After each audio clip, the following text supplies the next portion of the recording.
आप ही बता दें कि संभल में हिंसा क्यों हुई। संभल में हिंसा जो हुई उसमें एक सबसे बड़े रीज़न मैं कह सकता हूँ, एक नहीं बल्कि दो चीज़ें रही होंगी। अब मैं उसमें श्योर नहीं हूँ कि क्या चीज़ सही है, या तो लापरवाही या फिर साजिश। दो ही चीज़ें हो सकती हैं। हम्म। और उसमें से क्योंकि साजिश ये हो सकती है, या तो एक साजिश के तहत इस काम को किया गया हो, संभल बहुत समय से सुकून में चल रहा था, और लापरवाही इसलिए हो सकती है कि लापरवाही बहुत सारी बढ़ती गई, जिसकी वजह से ये सारी परेशानियाँ हुई। मैंने कहा कि संवाद अगर क्या होता, जनप्रतिनिधियों से बात कर करके, उलमाए कराम से बात करके किसी चीज़ को एक स्टेप बाय स्टेप करती, तो कहीं कोई दिक्कत नहीं थी। और वहाँ भी हकीकत यह है कि वहाँ जनता ने हिंसा नहीं की। मैंने पहले भी कहा इस बात को, अब भी कह रहा हूँ और आगे भी कहूँगा। आप मुझे ये बताइए कि जो पुलिस प्रशासन के लोगों ने कहा कि वहाँ पर लोगों ने गोलियाँ चलाईं, नई नई कहानी बनाई गई कि पाकिस्तान से तार जुड़े हुए हैं, आतंकवादियों से जुड़े हुए हैं, किस किस से उन्होंने जोड़ दिया कि अमेरिका से असला आया है, कहाँ कहाँ से आया। लेकिन उसके पीछे उन्होंने ये नहीं देखा कि इस चीज़ को हम सही साबित करेंगे कैसे। कहने में और साबित करने में बहुत बड़ा फ़र्क होता है कि अगर वहाँ पर कि आपके पास में पुलिस प्रशासन के पास पूरा तंत्र होता है, जब वहाँ पर सर्वे के लिए दोबारा गए थे, आपके पास में हर तरीके के इंतज़ामात थे, आपके पास ड्रोन कैमरे भी थे। आप दिखा रहे हो ड्रोन कैमरे के ज़रिए से कि लोगों को पत्थर चलाते हुए आपने दिखाया। क्या आपने या मैं गारंटी से कह रहा हूँ कि कोई आदमी ऐसे नहीं मिलेगा कि जिसने ये देखा हो कि किसी वहाँ के जनता के, किसी हमारे कम्युनिटी के हाथ में कोई असला हो। अगर वो गोली चलाती है तो आपके वो कैमरे में क्यों नहीं है पाए, ड्रोन कैमरे के अंदर? पुलिसकर्मी कैसे घायल हुए फिर?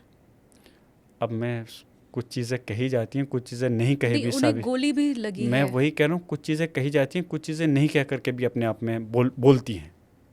मैं तो सिर्फ आपसे ये पूछना चाहता हूँ कि जब जनता लोग वहाँ पर साजिश के तहत थोड़ी गए थे, जब वहाँ मस्जिद कमेटी के लोगों को भी सही से नहीं पता कि कोई सर्वे होने वाला है, तो लोग कैसे वहाँ पर पता चल जाएगा लोग के सर्वे के लिए वहाँ पे इकट्ठा हो रहे हैं। मैं सिर्फ ये पूछ रही हूँ कि आपने कहा कि वो ये नहीं समझ पाए कि अपनी बात को साबित कैसे करेंगे। यही चीज़ मैं आपसे पूछ रही हूँ कि अगर पुलिसकर्मी घायल हुए, उनको गोलियां लगीं, तो एक पुलिस वाला दूसरे पुलिस वाले को तो गोली नहीं मारेगा ना, आई तो सामने से होगी। तो क्या जो मस्जिद के लिए अपने हक के लिए आवाज़ उठाने गए हैं, उनमें से मुसलमान दूसरे अपने भाई के गोली मारेगा? वो प्रशासन की तरफ से गोली मारी गई। आप माने प्रशासन की तरफ से गोली मारी? वो तो खुद ही कह रहे हैं कि हम रोकने के लिए। वो कह ही तो नहीं रहे, वो कही तो नहीं रहे इस बात को। वो अगर कहते तो फिर हम मानते। इसी चीज़ का तो वो है कि उन्होंने गोली चलाई, और गोली किन हालात में चलाई जाती है। वो कोई ऐसे तो जानवरों के ऊपर भी गोली नहीं चलाई जाती जिस तरह से इंसानों के ऊपर गोली चला दी गई। वहाँ पर हमने देखा होगा पोर्ट डीजीपी और पुलिस प्रशासनिक के जो अधिकारी जो पहले सर्विसेज में आईएएस आईपीएस में रहे हैं, उन्होंने भी उस चीज़ के बताया कि गोली चलाने की क्या प्रक्रिया है। मैंने कहा हर चीज़ का स्टेप बाय स्टेप होता है। पहले आप वार्निंग देते हैं, आप आंसू गैस छोड़ते हैं, आप हवाई फायरिंग करते हैं, आप रबर बुलेट छोड़ते हैं, क्या क्या चीज़ें हैं, उसके कहीं बाद में आपको गोली चलाने का वो है। आप स्ट्रेट फायरिंग कर रहे हो। 5 लोगों की जान जाना कोई मजाक बात नहीं है। मायने ये नहीं रखता कि वो मुस्लिम है या हिंदू है। 5 इंसानों की ज़िंदगी गई वहाँ पर, वो भी इस संभल के रहने वाले थे और इस देश के नागरिक थे, इस आज़ाद मुल्क के नागरिक थे। क्यों जान ले ली गई? कि अगर आप कह रहे हो गोली अगर उन्होंने चलाई, तो आप एक फ़ोटो क्यों नहीं दिखा पाए? अभी तक 1 साल घटना को लगभग होने को आ गया कि जिसके हाथ में, किसी व्यक्ति के हाथ में तमंचा था या कोई असला था। अगर वहाँ लोग इकट्ठा हुए हैं, अगर हमारा अधिकार ये कौन छीन सकता है हमसे कि हम हर देश का जो नागरिक है ये सवाल कर सकता है। मिसाल के तौर पे अगर पुलिस किसी को अरेस्ट कर रही है, तो कोई भी एक आम व्यक्ति पूछ सकता है कि उससे कि आप मुझे क्यों अरेस्ट कर रहे हो, किस जुर्म में कर रहे हो, आप कौन हो, आपका आई कार्ड क्या है, मान सकता है। तो वो आदमी, कोई व्यक्ति कैसे नहीं पूछ सकता कि आप हमारे मस्जिद पर जब सर्वे हो गया तो दोबारा क्यों आया गया है? क्या ये पूछना कोई जुर्म है?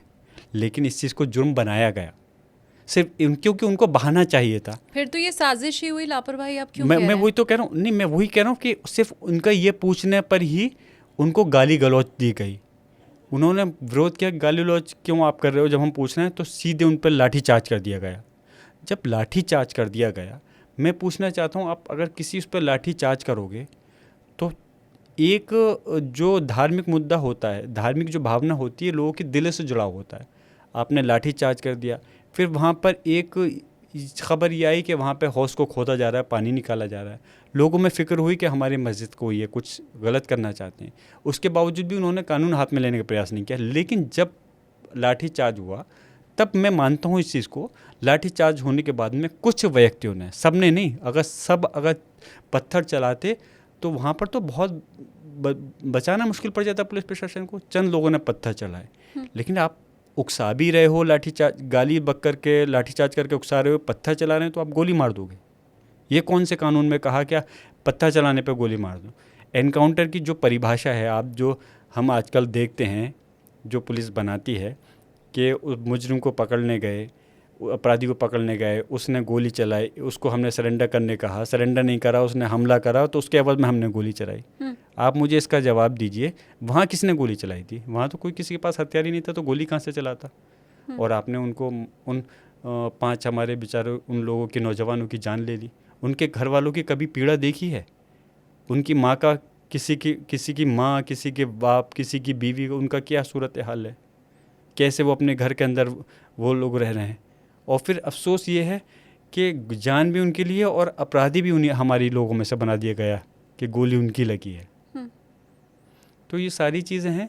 तो जिस चीज़ के लिए मैं सिर्फ एक राजनीतिक पॉइंट ऑफ के अलावा मैं एक भावनात्मक रूप से भी बात करता हूँ, लेकिन मैं भावना को अपनी उस हद तक सीमित रखता हूँ जो कि कानून के, जिससे कि कोई माहौल ख़राब नहीं हो और कानून के दायरे में रहे।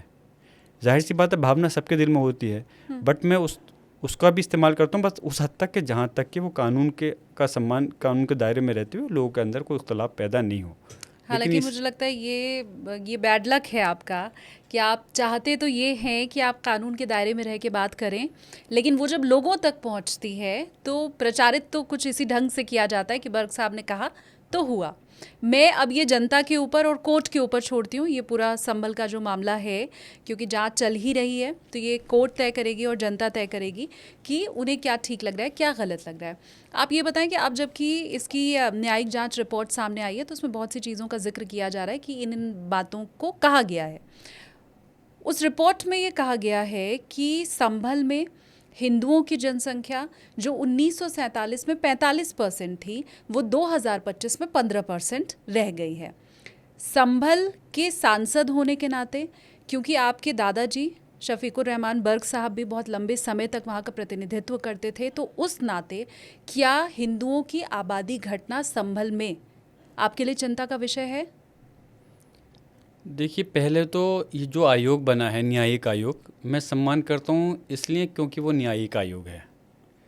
लेकिन न्यायिक आयोग की 2-3 बातें मैं ये कहना चाहूँगा कि न्यायिक आयोग की पहले तो ये बात सामने आया, जब न्यायिक आयोग की रिपोर्ट को सार्वजनिक नहीं किया गया तो वो लीक कैसे हुई? पहले तो सबसे पहले यही सवाल या निशान बनता है कि न्यायिक आयोग जब रिपोर्ट सार्वजनिक नहीं की गई तो वो लीक कैसे हुई? पहले तो इसकी ही जाँच होनी चाहिए। उसके बाद में न्यायिक आयोग ने जो ये बात सामने आई हुई है, क्योंकि मैंने अभी, मेरे पास रिपोर्ट नहीं आई है, मैंने नहीं पढ़ा उसको, रिपोर्ट मेरे हाथ में आएगी, पढ़ूंगा तो ज़रूर इसका तफसील से जवाब दूंगा। लेकिन जो रिपोर्ट में ये कहा गया कि 1947 में 45% थे नॉन मुस्लिम समाज के हमारे भाई और आज की तादाद में 15% हैं, तो उस पर एक सवाल ये बनता है कि न्यायिक आयोग क्या इसलिए बना था कि इतिहास को कुरेद करके बताए कि पहले क्या था, बीच में क्या हुआ और अब क्या है? ये इसलिए बना था कि वहाँ पर घटना क्यों हुई और कि उसमें क्या कमी रही, क्या लापरवाही हुई, उसका ज़िम्मेदार कौन है? यकीनन न्यायिक आयोग तो इसलिए बना था घटना क्यों हुई है, कौन जिम्मेदार है। तो हम और जो और भी लोग हैं सोचने पे मजबूर हैं, वो चीज़ क्यों उखाड़ करके यहाँ पे और वो भी गलत तथ्य पेश क्यों किए जा रहे हैं?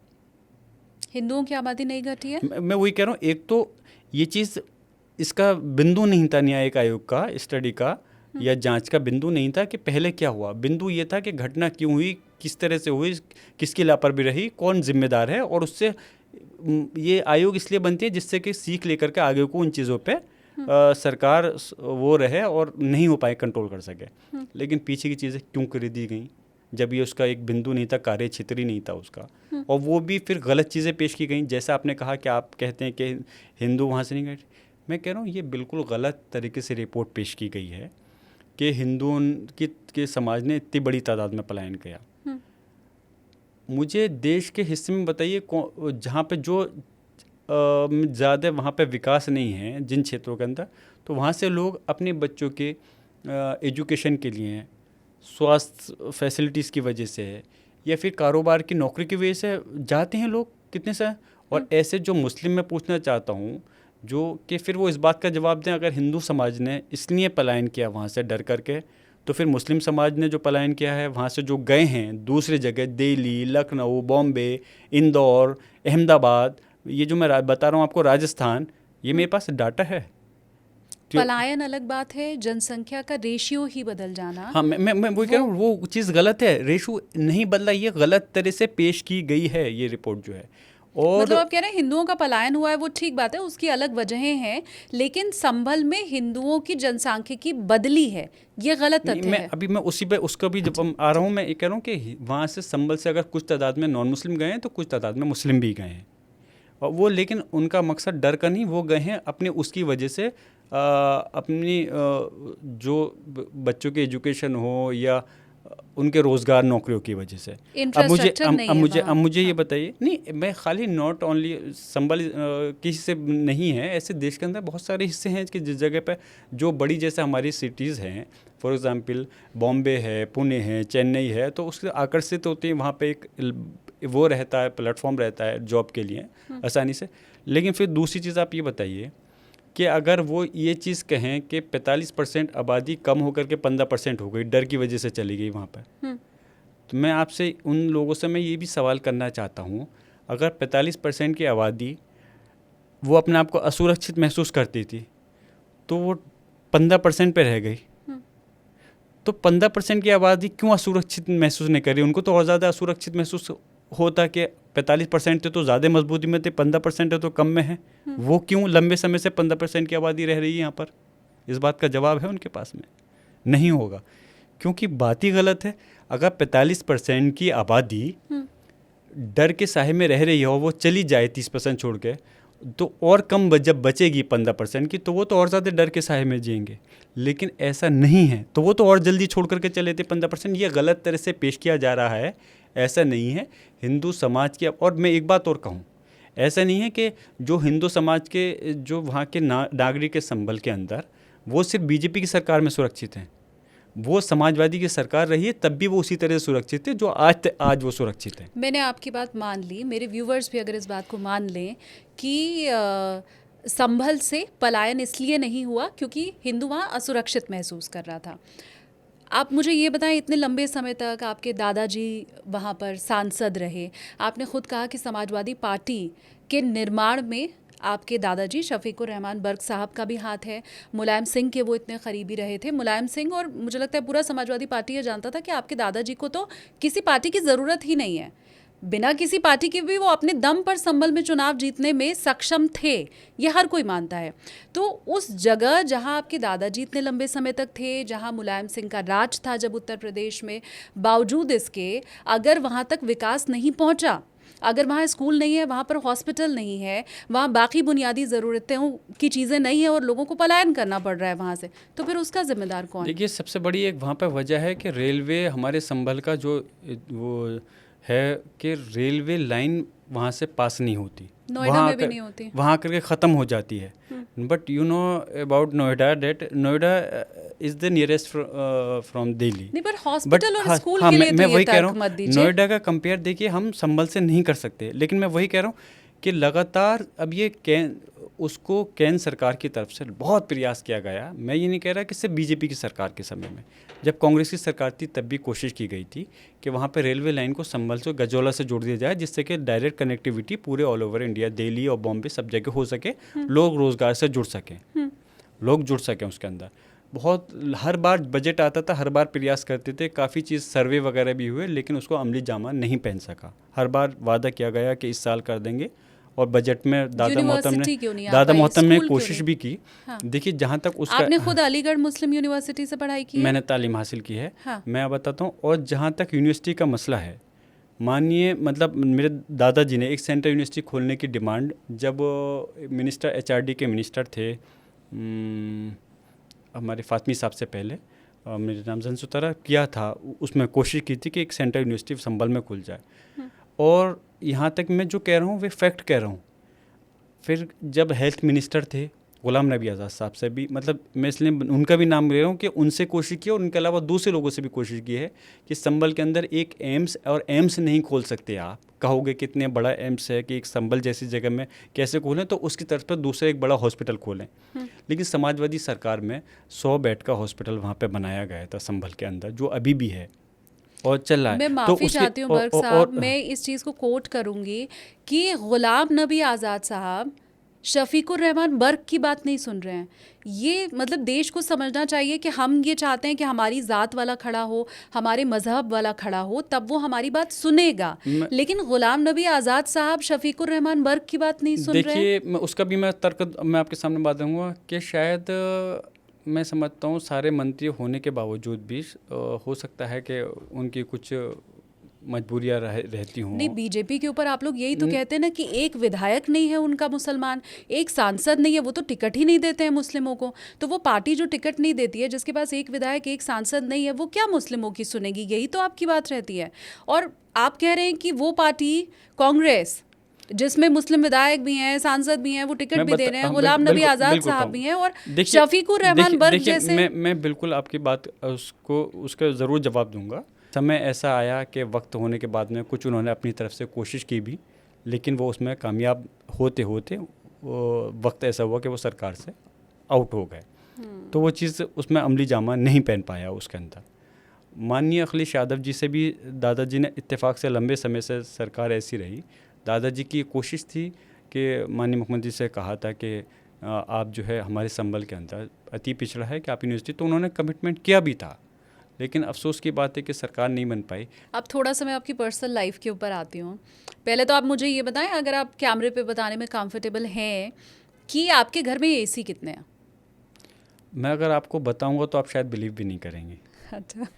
मेरे घर में एसी भी इतने वाट में लगा है कि मतलब सुन करके आपको हैरान रहेगी कि हमेशा से, क्योंकि हमारी शुरुआत ऐसी थी, हमारा जो घर था, चलिए इंटरेस्टिंग पॉइंट है, मैंने कभी इस टाइप की चीज़ें शेयर भी नहीं करी। हाँ। और पॉडकास्ट के लिए मुझसे काफ़ी लोगों ने कांटेक्ट तो किया, लेकिन मैं कभी क्या नहीं है, फर्स्ट मैं पहला आपके साथ ही मैं कर रहा हूँ। हाँ। तो हमारा एक, मैंने बताया कि जो दादाजी थे, जैसे कि उनको बैकग्राउंड उनका राजनीतिक नहीं रहा। मेरे दादा के जो वालिद थे कुरान हाफिज़ थे, मतलब कुरान को हिफ्ज़ उन्होंने कर रखा था, तो ना तो थी, याद किया था। Yes right, absolutely right. तो बट वो जो थी हमारी उसके अंदर ना तो हमारा कोई व्यापार था, ना कोई हमारा बैकग्राउंड बिजनेस से रिलेटेड या कोई बड़ा फैमिली कोई बैकग्राउंड था। बट कोशिश थी कि मेहनत का एक जज्बा था दादाजी का खिदमत करने का। जब वो एमएलए एमपी कुछ भी नहीं थे, तो तब से ही वो लोगों की मदद करने का उनका जज्बा था। वो लोगों का कोई काम होता था, आपको मैं उनका भी मैं बताऊं तो अच्छा रहेगा, आपके व्यूवर्स देखेंगे तो उन तक भी दादाजी की ये चीज़ पहुंचेगी। हाँ। कि जब वो एमएलए एमपी नहीं थे तब भी, और कभी इलेक्शन लड़े भी नहीं थे, ना लड़ने की उम्मीद भी थी इलेक्शन लड़ने की, लेकिन कभी कोई लोगों का काम होता था तो वो उनके काम के लिए उनके साथ चले जाते थे, उनकी मदद करते थे। एक जज्बा था, और वही जज्बा ऐसा हुआ कि उस जज्बे ने, उनकी उस लगन ने, वो उस ईमानदारी ने उनको उस मुकाम पर पहुंचाया जो एक देश के में एक उन्होंने अपना अल्हम्दुलिल्लाह नाम रोशन किया। हम तो अपने घर में जब लाइट रात का टाइम होता था तो हम सोने के लिए छत पे चले जाते थे ऊपर, खुले उसमें जो है।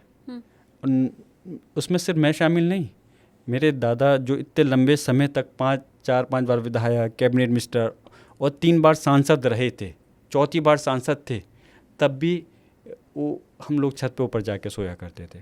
तब भी एसी हमारे घर नहीं था। कब लगा ये हमारे घर पे? जो एसी लगा है आई थिंक मेरे ख्याल से जो टाइम हुआ होगा 4 से 5 साल के आसपास लगे होंगे। अभी पीछे 4-5 साल में लगा है। और कुल कितने एसी लगे हैं? हमारे घर में एसी लगे हैं टोटल 3 एसी लगे हैं, मात्र। ये मैं चाहती हूँ मेरे व्यूअर्स ज़रा गौर से सुने, क्योंकि बर्ग साहब के घर में मात्र 3 एसी हैं, 3 AC हैं। लेकिन उनका जो बिजली का कनेक्शन काटा गया, 1,91,00,000। हाँ, वो जो बिल पकड़ाया गया वो 1,91,00,000 का। तो 3 एसी मात्र में, अब मुझे इसमें टीवी फ्रिज तो गिनने की ज़रूरत है नहीं, रेजिडेंशियल एरिया में वो घर में जो सबसे ज़्यादा बिल की वजह होती है वो होता है एसी। तो 3 एसी में 1,91,00,000 का बिल। अब आप अभी आगे और सुने इसके इंटरेस्टिंग जो इसका मेन मौजू है कि उसके अंदर आप देखें कि जब बिजली चोरी की रिपोर्ट लिखी गई तो मेरे घर पे उसका एक आधार होता है। अगर आप चोरी का रिपोर्ट दर्ज कर रहे हो तो या तो कोई आपने अलग से कोई केबल डाल रखा हो, कोई केबल नहीं पकड़ा, या फिर आपने अपनी केबल के उसमें कोई अलग से किसी को उसमें कट लगा रखा हो, कुछ नहीं पकड़ा, जो या फिर आपके जो मीटर है उसमें आपने कोई टेम्परिंग कर रखी हो, गड़बड़ कर रखी हो, वो साबित हो गया जांच के बाद कोई टेम्परिंग उसके अंदर नहीं हुई, लेकिन आपने मुकदमा दर्ज करा, रिपोर्ट दर्ज कर दी कि बिजली चोरी की। मेरे घर पे बिल नहीं भरा, मेरे घर पे नहीं, मैं अब बता रहा हूँ, मेरे घर पे 10 किलोवाट का सोलर का भी लगा हुआ है, 10 किलोवाट का। और उसके बाद फिर आप ये देखें कि आप जब बिजली की चोरी आप रिपोर्ट दर्ज कर रहे हो, कोई आपके पास सबूत नहीं, कोई आधार नहीं, सिर्फ क्या आधार है, दबाव, प्रेशर। उस प्रेशर के तहत आपने मेरी छवि को बदनाम करने का प्रयास कर करके मेरे ख़िलाफ़ मुकदमा दर्ज कर दिया। अब जब आप मेरे ख़िलाफ़ रिपोर्ट दर्ज कर दी आपने, तो मैं न्यायालय पे भरोसा रखता हूँ, और इंशाल्लाह न्यायालय में जब ये चीज़ साबित होगी तो दूध का दूध पानी का पानी हो जाएगा कि जो जिन लोगों ने गलत की है वो चीज़ उसकी सज़ा ज़रूर पाएंगे। मतलब बिजली का बिल आपने ऑन टाइम भरा है? बिजली, हाँ, मैं बताऊँगा उसका। बिजली का बिल हमेशा दादाजी की हमारी बड़ी, मैं बताऊँ, वो बड़ी ख़ासियतें रही हैं। उनकी खासियत ये थी, देखिए, जब किसी घर का परिवार का अगर कोई बड़ा बेटा होता है, मुखिया होता है, तो नीचे जो होते हैं उनके बच्चे, औलाद की औलाद बड़े बेफिक्र रहते हैं कि अभी तो वो हैं हर चीज़ को लेकर के, छोटी से लेकर बड़ी। लेकिन मेरे दादा मोहतरम की इतनी खासियत थी, वो एक एक पेपर की भी बड़ी उसकी तवज्जो दे कर के साथ हर चीज़ को फाइल में मेंटेन करके रखा करते थे। आप हैरान रहेंगी कि इस एज में आने के बावजूद भी वो अपनी लाइफ में राजनीतिक पॉइंट ऑफ व्यू से भी अपनी पूरी तरह से मजबूत थे और धार्मिक तौर पर भी मजबूत थे। मतलब रात को वो 3 बजे उठ जाते थे नमाज को अदा करने के लिए। और बिजली का बिल जो है, बिजली का बिल तो छोड़िए आप, बिजली के बिल के साथ साथ पानी का bill, house tax time to time जमा कराया करते थे, मंथली। आप भी जमा कराते थे? मैं बता रहा हूँ, हाँ। मुझसे गैप हुआ है, मुझसे कमी हुई है। हाँ। तो दादाजी हर महीने बुलाते थे हमारे मामू को, और वही, क्योंकि घर का सारा काम, क्योंकि मैं भी अकेला भाई हूँ, मेरे वालिद अकेले भाई, मेरे दादा अकेले भाई, और मेरे जो दादा के वालिद थे, मेरे परदादा, वो भी अकेले भाई थे। अच्छा। 4 पीढ़ी से अकेले चले आ रहे हैं। हाँ। तो इसलिए मेरे मामू हैं, दिलनवाज मामू, उनको बुला करके उनसे वो चीज़ें, वो हमारा घर की देख रेख करते हैं, तो वो भरा करते थे। लेकिन मुझसे ऐसा हुआ, दादाजी के बाद में कुछ परेशानी, ये हालात ऐसे बने कि मैं उसका कुछ टाइम का बिल ड्यू हो गया, जमा नहीं कर पाया। कितने साल का? साल का तो हो ही नहीं सकता, महीना। बिकॉज उसका मैं वजह बताऊं, अगर साल का होता तो मैं इलेक्शन कैसे लड़ता, कई साल का होता तो मैं इलेक्शन कैसे लड़ता, क्योंकि 2000 जब भी कोई इलेक्शन हम लड़ते हैं विधानसभा लोकसभा का, तो हमें एनओसी देनी पड़ती है, नो ड्यूज़ देना पड़ता है, लाइट का, नगर पालिका का, तहसील का, हर चीज़ का देना पड़ता है। 24 ही में नो ड्यूज़ आपने सब दे दिया, और 24 ही में, और 24 में भी कोई साल नहीं हुआ, कुछ महीने हुए। हाँ। जिसमें कि आप समझ सकते हैं, देखिए, जब घर में सारे मेरे दादा मोहतरम देखते थे, उसके बाद में मेरे सामने इतनी परेशानी आई तबीयत ख़राब के बाद में उनकी, फिर मैंने इलेक्शन लड़ा, तो कुछ टाइम का वो ड्यू हो गया, 1,91,00,000। हाँ, वो मतलब 3 महीने मेरे घर के, क्योंकि वो नहीं, 1,91,00,000 इसलिए हो गया क्योंकि मेरे जो घर है वो करीब 175 गज का है एरिया, जो कि अंडर कंस्ट्रक्शन था। जब दादाजी की तबीयत ख़राब हुई थी, वो 1.5 साल पहले तभी रुक गया था, जो मुझे नोटिस दिया गया कि आप इस पर काम कर रहे हो। जो काम 1.5 साल पहले रुक गया था, उस पर मुझे नोटिस दिया गया कि आप काम लगातार कर रहे हो, इसको रोको। तो परेशानी मेरे साथ साथ मेरी वालदा जो बीमार रहीं, और वो इस हादसे की उसमें ही बीमार हुई।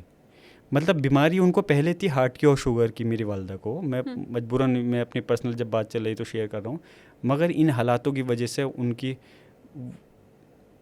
थोड़ा सा वो सीरियस हो गई थी, 2 बार अपोलो में इन्हीं दिसंबर 2024 और फरवरी 2025 में उनको एडमिट अपोलो में कराया 2 बार, 15 दिन 10 दिन वो उसमें रही हॉस्पिटल के अंदर।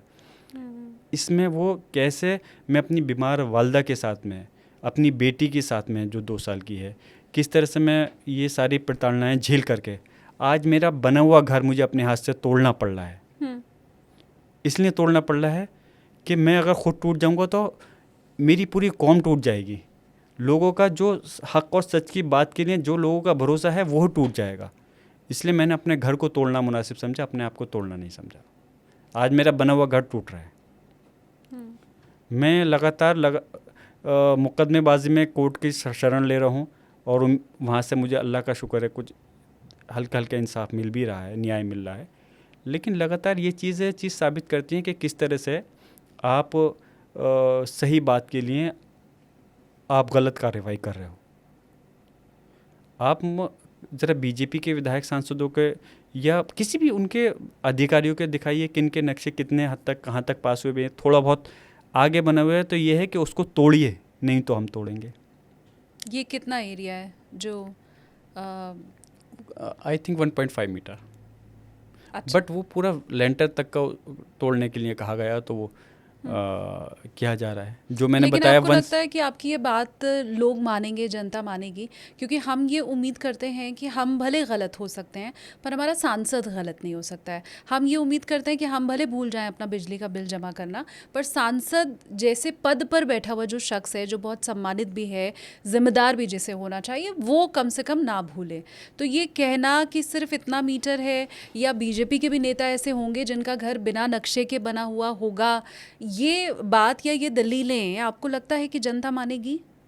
देखिए, मैं बताऊं कि बिजली का बिल देर से भरना जुर्म नहीं है, बिजली चोरी करना जुर्म है। ठीक बात है। बिजली चोरी अगर मैं करता तो मेरा जुर्म बनता ना। बिजली चोरी नहीं करी, बिजली की वो भरने में देरी हुई है ना। मीटर में अगर कोई चीज़ ख़राबी हो रही है, मैं अपने क्षेत्र में रह करके, उन्होंने एक चीज़ और दिखाई जो आप नहीं कह पाई, मैं आपसे खुद कह रहा हूँ। उन्होंने दिखाया कि मेरे मीटर की रीडिंग कुछ टाइम से 0 आई है, जब से मैं बिल जमा नहीं कर पाया आफ्टर इलेक्शन, लोकसभा के इलेक्शन के बाद में। अगर मीटर की रीडिंग 0 आ रही है तो आप बिल कैसे बना रहे हो? बिल जो आपका रीडिंग लेने वाला है, आपका कर्मचारी है, वो रीडिंग बनाएगा, उसके बाद बिल भेजेगा, तब हम बिल जमा करेंगे। ये बताइए, मैं मीटर को मैं जो इतनी व्यस्त रहूँगा जनता के उसके अंदर, और मैंने बताया मेरा परिवार कितना बड़ा है, अकेले के लिए एक पीढ़ी चली आ रही है, तो क्या मैं अपने मीटर को जा कर के महीने में देखूंगा कितनी रीडिंग आ रही है, मैं कितना बिल जमा कर रहा हूँ? जो रीडिंग आ रही है, जो वो देना है, उस हिसाब से बिल जमा हो जाता था। रीडिंग कहाँ से हम देखने जा रहे हैं वहाँ पर? लेकिन अगर, और मेरे संभल के अंदर कितनी ऐसी मिसालें हैं जो ये अधिकारी हैं जिन्होंने दवाओं में इस हरकत को अंजाम दिया है, वो खुद इस बात को जानते हैं। मैं अपने क्षेत्र की तरह कितने लोगों की समस्याओं को लगातार आए दिन, हर दूसरे तीसरे दिन मैं फ़ोन करता था कि मेरे छोटी देखिए ऐसा है, मैं इस चीज़ में नहीं करता कि मैं बड़ा काम होगा तो तभी करूँगा। मेरे पास अगर चल करके कोई आम नागरिक भी आया, मैं विधायक हूँ या सांसद हूँ, अगर एक मीटर को भी लेकर के आता था, मेरा मीटर ख़राब है, तो मैं फ़ोन करता था कि उसको चेंज करो। तो मीटर अगर ख़राब है, रीडिंग नहीं चल पा रही, तो ये किसका फॉल्ट है? इट्स नॉट माइन फॉल्ट ना, ये तो विभाग का फॉल्ट है। आप क्यों नहीं सही करा? ठीक बात। तो जुर्म मेरा ये नहीं हो सकता कि वो ड्यू रहा। मुझे तो, मेरी तो मजबूरी है, हमें इलेक्शन लड़ना है। अगर हमें 2 महीने नहीं जमा कर पाए, 5 महीने नहीं करा, 1 साल नहीं करा, अगर हमारा तो 5 साल का भी बिल, जबकि ऐसा नहीं होने वाला था, मैं खुद ही 2, 4, 6 महीने मजबूरन देर हो गई थी, इसका बिल तो जमा होते ही। अगर 1% ये वो हो जाता नेक्स्ट इलेक्शन जब लड़ता, तो मुझे तो सरकार का जो भी जितना बिल था, 1-1 रुपया क्या 1-1 पैसा जमा करना पड़ता, नहीं तो मुझे नो ड्यूज़ ही नहीं मिलता, और नो ड्यूज़ नहीं मिलता तो मैं इलेक्शन ही नहीं लड़ सकता था। अब मेरा आखिरी सवाल, क्योंकि आपके दादाजी का नाम, राजनीति में उनका कद, और जितनी तारीफ़ आपने भी पॉडकास्ट में की उनकी, अब उसी विरासत को आप संभाल रहे हैं। शुरुआत में ही आपके ऊपर बहुत सारे आरोप लग गए, और आपके बयानों को लेके, आपके इलाके को लेके तरह तरह की बातें हैं। आपको ये लगता है कि उनका वाला नाम, उनका वाला कद, इतने लंबे समय तक राजनीति, वो विरासत ठीक उसी ढंग से आप आगे बढ़ा पाएंगे? मेरा मकसद ये नहीं है कि मैं राजनीति में टिका रहूं। लेकिन मेरा मकसद ये नहीं है कि मैं ज़िंदगी भर सांसद, विधायक, मंत्री बना रहूं। मेरा मकसद बस ये है कि जब तक भी अल्लाह मुझे इस राजनीति में कायम रखे, जब तक भी मैं सांसद, विधायक बनूं, तो मैं अपनी कौम की, अपनी जनता की, जो किसी भी धर्म से ताल्लुक़ रखती है, उनकी आवाज़ को बुलंद कर सकूं, सड़क से लेकर के जिस सदन में भी मैं देश के सदन में हूं, संसद में मजबूती से आवाज़ रखूं, उनके हक़ और इंसाफ की आवाज़ को उठा सकूं, उनके अच्छे बुरे वक्त में शरीक हो सकूं, उनकी जो भी खदमात हैं उसको अंजाम दे सकूं, और हमेशा उनकी बात को बग़ैर किसी डर के, दबाव के, पुलिस प्रशासन और सरकार के दबाव के, डर के बग़ैर, ये सोच करके कि मैं अपने आप को, अपने कौम को, अपने वोटर को तो मैं झोंक दूं आग में और मैं खुद सेफ़ रह जाऊं। मुझे इस चीज़ की परवाह नहीं, मुझे इस चीज़ की कि मेरा फ्यूचर आगे को ख़राब हो सकता है। मुझे फ़िक्र इस चीज़ की है कि जब तक मैं अपने पेशे में रहूं, ईमानदारी के साथ में अपनी जनता के साथ, मजबूती के साथ उनकी आवाज़ बना रहूं। बहुत शुक्रिया आपका बर्क साहब, और ख़ास करके इसलिए भी क्योंकि पूरे पॉडकास्ट में मैंने सवाल तो आपसे सारे आपके आरोपों के ऊपर और टेढ़े मेढ़े ही पूछे हैं, लेकिन पूरे पॉडकास्ट में कहीं भी टर्बुलेंस नहीं आया। आप उतनी शांति के साथ, उतनी सौम्यता के साथ आप जवाब देते रहे। तो ये मीडिया कितना भी आरोप लगाती है, कुछ भी करती है, तो आप उखड़ते नहीं है, नाराज़गी नहीं होती आपको? देखिए, जब हम कुछ करेंगे तो लोग कुछ तो कहेंगे। हाँ। और जब एक वो प्रक्रिया के तहत कह रहे हैं, आज मीडिया के जो लोग हैं, आप अपने ऊपर मत लिएगा प्लीज़, बट आजकल जो एक चला आ रहा है, हाँ। हमारी जनता, जो मीडिया को फोर्थ पिलर कहा जाता था इस देश का, व्यवस्थापिका, कार्यपालिका, न्यायपालिका के बाद में, बट वो भरोसा ख़त्म सा होता जा रहा है। वो भी किसके बीच से? जनता के बीच से। अगर जनता के बीच से वो भरोसा ख़त्म हो जाएगा तो विश्वास कैसा कायम रहेगा? जब जनता ही उनकी बात को तवज्जो नहीं दे रही, मीडिया की बात को आजकल, तो मैं जनप्रतिनिधि होने के नाते मैं क्यों तवज्जो इतनी दूँ, मैं वो करूँ? हाँ। मैं कुछ अगर कर रहा हूँ, अगर मैं चाहता हूँ कि अगर मेरा कुछ गलत है तो मीडिया बिल्कुल बखूबी उसको गलत दिखाए अगर मैं गलत कर रहा हूँ, लेकिन अगर सही कर रहा हूँ तो उसको सही दिखाए, ये ऐसी उम्मीद करता हूँ। कि मैं चाहता हूँ कि मैं अपने लिए नहीं चाहता, मैं चाहता हूँ कि ये पिलर बना रहे, देश का चौथा अनअनाउंस्ड पिलर है, ये बना रहे। अगर ये बना रहेगा तो कहीं ना कहीं देश के अंदर जो हमारी सरकारें हैं, पुलिस, जो भी मतलब चीज़ हैं जो हमने प्रक्रिया का हिस्सा बताया, वो चीज़ कोई भी अपनी सीमा को लांघने का काम नहीं करेगा। अगर ये लोग ईमानदारी से काम करेंगे, ईमानदारी से मतलब है सच को सच दिखाएं, झूठ को झूठ दिखाएं। अगर झूठ को सच दिखाएंगे तो कहीं ना कहीं लोग फिर प्रभावित होकर के नज़रअंदाज करेंगे, और ये चीज़ जो ज़्यादती है, इस चीज़ का दौर सरकार और पुलिस प्रशासन की तरफ से बढ़ेगा। मीडिया एक ऐसा चीज़ है, पिलर है, अगर चाहे तो बहुत सारी चीज़ें जनता को उसके ज़रिए से न्याय मिल सकता है। लेकिन यही है कि अब मैं ये सोचता हूँ, मैं शॉर्ट करता चलूँ आपकी बात को, जो जवाब दे रहा हूँ कि मीडिया कुछ भी कहती है। मैं देखता हूँ कई बार मुझसे मेरे वकीलों ने भी कहा कि लीगल नोटिस भेजते हैं इनको, ये करते हैं, वो करते हैं। मैं सोचता हूँ कि चलो जो कर रहे हैं इनको करने दो। इनके अगर कहने से ही सब कुछ, सारी चीज़ें सही हो जाती तो आज सरकार बनाने और बिगाड़ने का काम इन्हीं लोगों के हाथ में आ जाता। तो सिर्फ मीडिया के कहने से कुछ नहीं होता। आज जनता, संभल की मैं बात नहीं कर रहा, इस पूरे प्रदेश और देश की बात कर रहा हूँ, इतनी जागरूक है, वो इस चीज़ को समझती है कि कौन अच्छा काम कर रहा है और अच्छा काम करना चाहता है, तो इसलिए वो उसको तवज्जो नहीं दे करके उस चीज़ को पर यकीन करती है और उनका साथ देती है।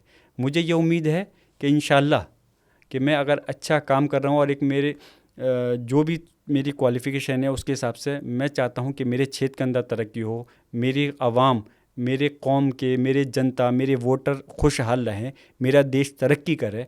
अगर मैं इस सोच के साथ काम कर रहा हूँ तो इंशाल्लाह धीरे धीरे जो कुछ लोग मेरे ख़िलाफ़ मीडिया से या विशेष पार्टी से प्रभावित होकर के मेरे ख़िलाफ़ कुछ बोलने का प्रयास करेंगे, समय पर उनको भी अंदाज़ा हो जाएगा कि मैं अपनी जगह सही हूँ, बल्कि मेरी छवि ख़राब करने का प्रयास किया गया था।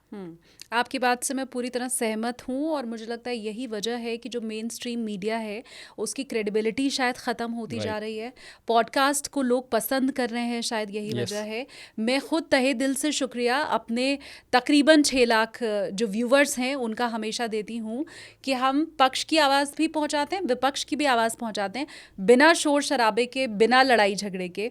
कि मैंने आपसे एक सवाल पूछा, बर्क साहब ने उसका जवाब दिया, अब आपकी मर्ज़ी, आप उसे माने ना माने, कोर्ट भी इस देश में है, सरकार भी इस देश में है, लेकिन वो चीख चिल्लाहट और हो हल्ले के बीच एक नैरेटिव सेट करने की जो कोशिश है वो चल रही है और मैं बाकायदा आपकी इस बात में सहमत हूँ। शायद यही वजह है क्रेडिबिलिटी ख़त्म भी हो रही है। अब क्योंकि हम रात के समय ये पॉडकास्ट रिकॉर्ड कर रहे हैं, मैं अपने व्यूवर्स को भी बताऊं, तो ये रात में जब आप ट्रैवल करते हैं तो आपको डर तो नहीं रहता कि कभी भी गिरफ्तारी हो सकती है, पुलिस पकड़ के ले जा सकती है?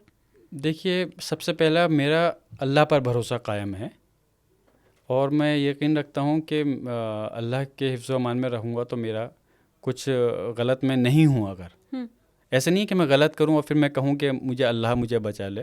अगर मैं अपनी जगह सही हूँ, गलत नहीं कर रहा, तो अल्लाह के हिफ्ज़ अमान में हूँ तो इंशाल्लाह मेरा कोई कुछ नहीं बिगाड़ सकता। और इसलिए हम चाहते हैं इस देश का संविधान मजबूत रहे, जिससे कि गलत तरीके से सही व्यक्ति को गलत तरीके से नहीं फंसाया जा सके, जो आज मेरे साथ किया गया है। क्योंकि अगर मैं जनता की आवाज़ उठा रहा हूँ तो मेरी आवाज़ दबाना सिर्फ मेरी आवाज़ दबाना नहीं है, उस जनता की आवाज़ को दबाना है जो उस क्षेत्र से और जहाँ भी मुझसे मोहब्बत करने वाले लोग इस प्रदेश में रहते हैं या देश में, चाहे वो मुख्तसर हो। तो इसलिए मुझे इस चीज़ का कोई डर नहीं है। मैं अपनी खिदमत को, अपनी जॉब को करने के लिए, क्योंकि ये मेरा प्रोफेशन है, तो जब ज़रूरत होती है मैं अपने क्षेत्र में रहता हूँ, जब ज़रूरत होती है कार्य के लिए, ऑफिस मीटिंग के लिए, जो कि पार्लियामेंट का वर्क रहता है, तो मैं दिल्ली या दूसरी जगह भी जाता हूँ। धन्यवाद बहुत बहुत आपका बर्क साहब। आपने हर सवाल का बहुत बेहतरीन ढंग से जवाब भी दिया और टर्बुलेंस भी नहीं आने पाया मेरे इस पॉडकास्ट में। अब जनता जनार्दन तय करेगी। आपने खुद पॉडकास्ट में कहा कि आपको कोर्ट के ऊपर भरोसा है और आप जब कोर्ट गए हैं तब कोर्ट की तरफ से आपको राहत ही मिली है। ये अल्लाह का करम है कि मैं सही हूँ, तो मुझे उम्मीद है कि इंसाफ मुझे मिला है और आगे भी मिलेगा। और डर भी आपके अंदर बिल्कुल नहीं है कि पुलिस आपको पकड़ के ले जा सकती है, कभी भी गिरफ्तारी हो सकती है, तो वो डर भी नहीं है, आप निडर हैं। ये मैं चाहती हूँ कि ये निडर और बेखौफ अंदाज पूरे संभल में जितने लोग हैं उन सब के भीतर रहे, वो चाहे हिंदू भाई हैं या मुस्लिम भाई हैं। न डर से कोई पलायन करे और जो रह रहा है वहाँ पर वो भी डर में ना रहे। ये ऐसे ही बेखौफ अंदाज पूरे संभल के लोगों का रहे, ये मेरी शुभकामनाएं आपको। बहुत बहुत शुक्रिया और बहुत धन्यवाद आपका। Thank you.